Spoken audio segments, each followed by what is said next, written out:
अपनी माँ को रोते देख शिव उनके पास आया। उसने उनके हाथों से पूजा की थाली ली और वही खड़े नौकर की ओर बढ़ा दी, तो नौकर ने तुरंत थाली पकड़ ली। शिव ने आगे बढ़कर अपनी माँ के आंसुओं को पोंछा, तो उसकी माँ उसकी हथेली को चूमने लगी। शिव ने अपनी माँ को अपने सीने से लगा लिया। तुझे पता है शिव, आज तुझे सामने देखकर लग रहा है जैसे तेरी माँ फिर से जी उठी है, किरण रोते हुए बोली। शिव अपनी माँ को बाहों में भरकर बोला, आज मुझे भी ऐसा लग रहा है माँ, जैसे दुनिया भर की खुशी मेरी बाहों में समा गई हो। बहुत मिस किया मैंने आपको। किरण ने उसकी ओर देखा और बहुत प्यार से उसके चेहरे को छूकर उसके माथे को चूमा और बोली, तुम्हारे अपने घर में तुम्हारा स्वागत है बेटा। शिव के चेहरे पर मुस्कुराहट आ गई। उसने घर के अंदर झांक कर देखा और पूछा, माँ घर के बाकी लोग कहाँ हैं?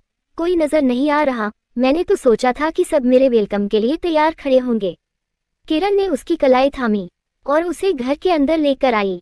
तभी अधिराज अपने नौकरों से बोले, गाड़ी से शिव का सामान निकालो और उसके कमरे में रखवाओ। नौकरों ने सिर हिलाया और डिक्की से शिव का सामान निकालने लगे। शिव ने नजरें घुमाकर चारों ओर देखा तो उसके चेहरे की मुस्कुराहट और बढ़ गई।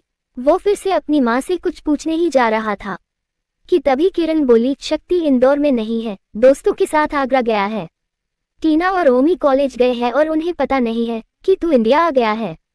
तेरे चाचू ऑफिस में है और तेरी चाची अभी अभी अपने कमरे में गई है। तभी पायल अपने कमरे से बाहर आई। शिव की नजर जैसे ही उन पर पड़ी तो वो मुस्कुराते हुए उनके पास आया।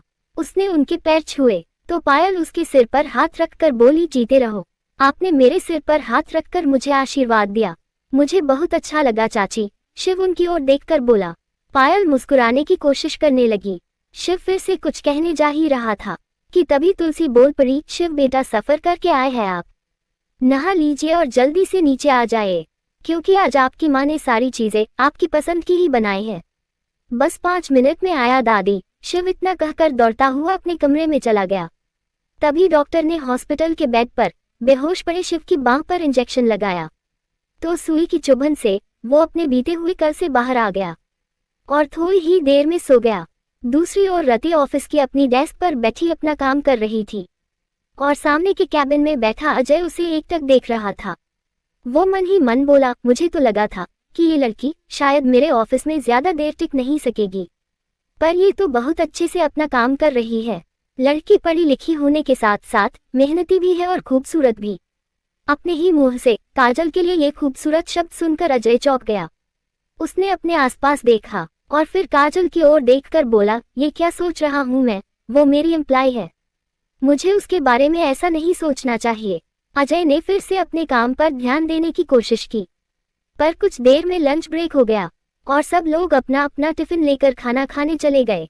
रति ने भी अपनी फाइल बंद की और अपना टिफिन लेकर सबके पीछे जाने लगी। तभी उसे रिसेप्शन पर रखा फोन नजर आया, पर वहां कोई नहीं था। रति ने इधर उधर देखा और फिर टेलीफोन के पास आई। उसने रिसीवर उठाया और गौरी का नंबर डायल किया। गौरी जो रति के ही फोन का इंतजार कर रही थी, टेलीफोन की घंटी बजते ही वो दौड़ती हुई टेलीफोन के पास आई और रिसीवर उठाकर बोली, हेलो गौरी। रति के मुंह से अपना नाम सुनकर गौरी के चेहरे पर मुस्कुराहट आ गई। उसने अपने आसपास देखा तो लिविंग रूम में एक नौकर सफाई कर रहा था। बहादुर मेरे लिए 1 कप चाय ले आओ, जाओ, गौरी रिसीवर पकड़े हुए बोली। बहादुर ने सिर हिलाया और अपना काम छोड़कर रसोई घर में चला गया। उसके जाते ही गौरी आहिस्ता से बोली, रति तेरा काम हो गया है, तेरे डॉक्यूमेंट्स मिल गए हैं मुझे। ये सुनकर रति के मुरझाए से चेहरे पर जैसे चमक आ गई। वो तुरंत बोली, thank you Gauri, thank you so much, हमेशा की तरह इस बार भी तूने मेरा साथ दिया है। थैंक यू, तुझे जितने थैंक यू कहना है मिलकर कहना। अब मुझे अपना पता बता, मैं खुद ओंकारेश्वर आ रही हूँ तुझसे मिलने, और प्लीज ना मत कहना, क्योंकि मैं तेरी कोई बात नहीं मानूंगी। मुझे देखना है कि तू ठीक है या नहीं, और मुझे तुझे एक बहुत जरूरी बात भी बतानी है, और ये भी जानना है कि आखिर उस रात तेरे साथ ऐसा क्या हुआ कि जिंदगी को खुलकर जीने वाली रति खुदकुशी करने के लिए उफनती हुई नदी में कूद गई। गौरी की बातें सुनकर रति को वो सब याद आने लगा जो उस रात उसके साथ हुआ था। उसने खुद को संभाला और फिर बोली, पर गौरी तेरे यहाँ आने से अगर किसी को पता चल गया कि मैं जिंदा हूँ तो ये बात शक्ति तक पहुँचते देर नहीं लगेगी। ऐसा कुछ नहीं होगा रति, मैं बहुत केयरफुल रहूंगी, किसी को कुछ पता नहीं चलेगा। प्लीज बता मुझे कि तू कहाँ है, प्लीज। ठीक है, एड्रेस लिख। रति के इतना कहते ही गौरी ने जल्दी से टेबल की ड्रॉ से एक कॉपी और पेन निकाला और रति का बताया हुआ पता लिखने लगी।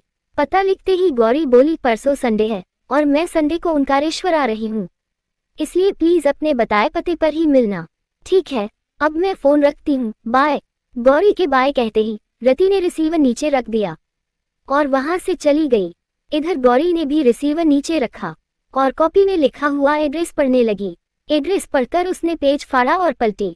तभी उसकी नजर अपने पापा पर पड़ी। उन्हें देखते ही गौरी उनकी ओर दौड़ी।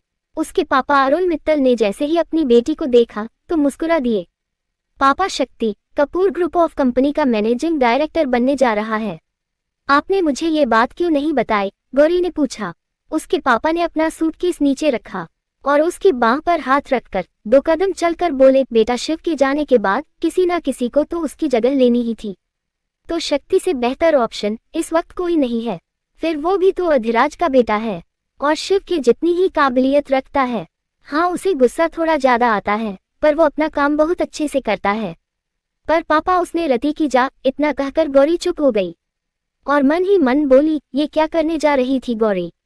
अगर तूने पापा को बताया कि शक्ति ने रति के साथ क्या किया है तो वो ये पूछेंगे कि तुझे ये बात कैसे पता चली, और फिर तुझे उन्हें बताना पड़ेगा कि रति जिंदा है।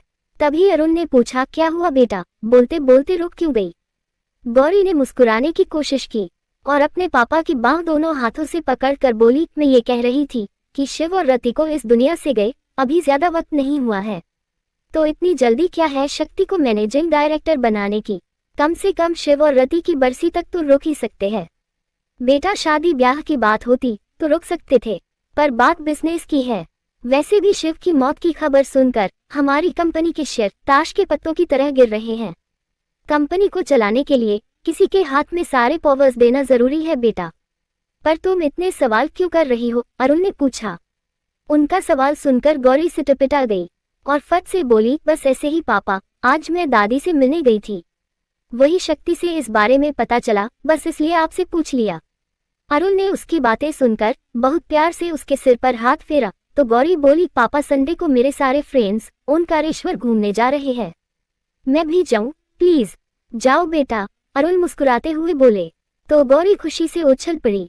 अरुण की मुस्कुराहट और बढ़ गई और वो अपने कमरे की ओर चले गए। उनके जाते ही गौरी ने सुकून की सांस की। इधर ऑफिस खत्म होते ही रति अपना बैग लिए ऑफिस से बाहर आई और पैदल ही अपने घर की ओर बढ़ने लगी। अजय उसके पीछे ही गाड़ी लिए चला आ रहा था। उसने रति के पास आकर गाड़ी की स्पीड कम की और बोला, मिस काजल, आइए मैं आपको छोड़ देता हूँ। रति ने तुरंत उसकी ओर देखा और बोली, नो थैंक्स सर, मैं चली जाऊंगी। आपका घर यहाँ से बहुत दूर है मिस काजल, मैं छोड़ देता हूँ आपको। मैंने आपसे कहा ना, मैं खुद चली जाऊंगी, थैंक यू। इतना कहकर रति तेज तेज कदमों से आगे बढ़ने लगी। अजय ने भी अपनी गाड़ी आगे बढ़ाई और बोला, काजल, मौसम खराब है, कभी भी बारिश शुरू हो जाएगी, आप भीग जाओगी, बस इसलिए मैं आपकी मदद करना चाहता हूँ। रति चिढ़कर बोली, पर मुझे आपकी मदद की जरूरत नहीं है। पिछले 3 महीनों में मैं अकेले जीना सीख गई हूँ, इसलिए मुझे किसी की मदद की जरूरत नहीं है। और आपको शायद ये नहीं पता कि एक अकेली औरत का अपने बॉस की गाड़ी में बैठना समाज की नजरों में गलत होता है। आपसे तो कोई कुछ नहीं कहेगा, पर मुझ पर लोग उंगलियां उठाएंगे, जो मुझे गवारा नहीं है। इसलिए प्लीज आप जाइए, मैं खुद अपने आप अपने घर चली जाऊंगी। रति का इस तरह से बात करना अजय को बिल्कुल पसंद नहीं आया, इसलिए उसने गुस्से में अपनी गाड़ी की स्पीड बढ़ाई और वहां से चला गया। उसके जाते ही रति ने अपनी आंखें बंद की और सुकून की सांस ली। तभी आसमान में बादलों की तेज गड़गड़ाहट होने लगी। उसने ऊपर आसमान की ओर देखा तो आसमान में काले बादल उमड़ आए थे। वो तेज तेज कदमों से अपने घर की ओर बढ़ने लगी, पर वो कुछ दूर ही चली थी कि बारिश शुरू हो गई। बारिश होता देख उसने अपने आसपास देखा तो उसे एक नीम का पेड़ नजर आया। वो दौड़कर उस पेड़ के नीचे आकर खड़ी हो गई और अपनी दोनों बाहें समेटे बारिश के थमने का इंतजार करने लगी। बारिश की वजह से उसे कुछ लोग छाता लिए हुए नजर आ रहे थे, तो कुछ बारिश से बचने के लिए इधर उधर भागते हुए। कुछ लोग तो उसी के साथ पेड़ के नीचे खड़े थे। उनमें एक औरत भी थी जो अपनी छोटी सी बच्ची को लिए खड़ी थी। उसकी बच्ची बार बार बारिश में भीगने की जिद कर रही थी, पर वो उसे समझाते हुए बोली, नहीं रानी, भीग जाओगी बेटा, बारिश में भीगने से तुम्हें सर्दी हो जाएगी। नहीं होगी मम्मी, पापा ने कहा है कि बारिश में भीगने से सिर्फ मजा आता है। वो बच्ची अपनी बांह छुड़ाकर बोली और भागकर बारिश में भीगने लगी। उसकी माँ भी मुस्कुराते हुए उसके पास आई और उसे बारिश में खेलते देखने लगी। रति ये सब देखकर मुस्कुरा दी। कुछ देर बाद उस औरत ने अपनी बच्ची का हाथ पकड़ा और वहां से चली गई। पर रति अभी भी मुस्कुरा रही थी। तुम हमारे बच्चे को उसकी जिंदगी की ये पहली बारिश महसूस नहीं करवाओगी? तभी शिव आहिस्ता से उसके कान में बोला। रति ने उसकी आवाज सुनकर तुरंत उसकी ओर देखा। शिव को अपने इतने करीब पाकर उसके चेहरे की मुस्कुराहट और बढ़ गई। शिव ने उसकी आंखों में देखते हुए बहुत प्यार से उसकी हथेली थामी और आहिस्ता आहिस्ता अपने कदम पीछे लेने लगा। रति उसकी आंखों में देखते हुए उसके साथ आगे बढ़ रही थी। शिव उसकी कलाई पकड़े उसे बारिश में ले आया, पर रति अभी भी सिर्फ उसे ही देख रही थी। सड़क पर आते ही शिव उसकी हथेली थामे आहिस्ता आहिस्ता उसके करीब आया और उसके पीछे खड़ा हो गया। उसने अपना दूसरा हाथ आगे बढ़ाया और अपनी हथेली में बारिश का पानी लिया। रति उसकी हथेली देख रही थी। शिव अपनी हथेली रति के पेट पर रखकर मुस्कुराते हुए बोला, परी इसे बारिश कहते हैं और ये मौसम की पहली बारिश है। महसूस करो, तुम्हें भी तुम्हारी मम्मी की तरह बारिश बहुत पसंद आएगी और तुम भी उसकी तरह ही बारिश में बहुत उछल कूद करोगी। रति मुस्कुराते हुए तिरछी नजरों से उसे देख रही थी। शिव ने उसे अपनी बाहों में भरा और उसके साथ डांस करते हुए आहिस्ता से उसके कान में बोला, और बारिश में ऐसे डांस करते हैं जिससे बारिश का मजा दुगुना हो जाता है। अच्छा, रति ने मुस्कुराते हुए पूछा। तो शिव ने उसकी कलाई पकड़कर उसे घुमाया और अपने करीब ले आया। रति एकटक उसकी आंखों में देखने लगी। शिव भी उसकी आंखों में देखते हुए बोला, वैसे तुम्हारी मम्मी तो बारिश देखते ही दीवानी हो जाती है और उसे उठाकर घर के अंदर लाना पड़ता है। प्लीज तुम अपने पापा को इतना तंग मत करना, वरना तुम्हारे पापा के लिए मुश्किल हो जाएंगी। तो मैं आपको इतना तंग करती हूँ? रति ने शिव के गले में अपनी बाहें डालकर पूछा। शिव ने उसे अपनी बाहों में भरा और चेहरे पर तीखी सी मुस्कुराहट लिए बोला, ये सवाल तुम मुझसे नहीं बल्कि अपने आप से पूछो कि तुम मुझे कितना परेशान करती हो। जवाब अपने आप मिल जाएगा। रति चेहरे पर हल्की सी मुस्कुराहट लिए शिव को बहुत प्यार से देखने लगी और शिव उसे। बारिश बंद हो गई। तभी रति के साथ पेड़ के नीचे खड़ी एक लड़की ने उसके कंधे पर हाथ रखकर कहा। तो रति जैसे नींद से जाग गई। उसने उस लड़की की ओर देखा और फिर अपने आसपास देखने लगी, पर शिव कहीं नहीं था। तभी वो लड़की फिर से बोली, बारिश बंद हो गई है दीदी, जल्दी से निकल जाइए। कहीं बारिश फिर से शुरू हो गई तो आपको मुश्किल हो जाएगी। इतना कहकर वो लड़की वहां से चली गई, पर रति की आंखों से आंसू बहने लगे।